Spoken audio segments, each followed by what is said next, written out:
ఆలయాన వెలసిన ఆ దేవుని రీతి తొలివలపే పదే పదే పిలిచే మబ్బె మసకేసిందిలే భలే భలే అందాలు సృష్టించావు.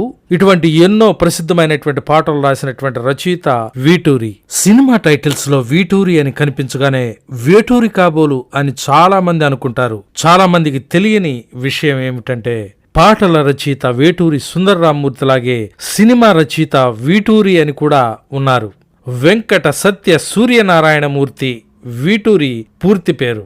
కల్పన అనే నాటకం ద్వారా నాటక రంగానికి పరిచయమయ్యాడు. వీటూరి సినీ రచయితగా అనేక చిత్రాలకు కథలు, మాటలు, పాటలు, పద్యాలు రాశారు. 1972లో అదృష్టదేవత చిత్రంతో సినీ నిర్మాతగా, తన భారతీ కథతో 1975లో భారతీ చిత్రానికి సినీ దర్శకునిగా కూడా పనిచేశారు. 150 వరకు పాటలు, సుమారు 50 చిత్రాలకు రచయితగా పనిచేశారు.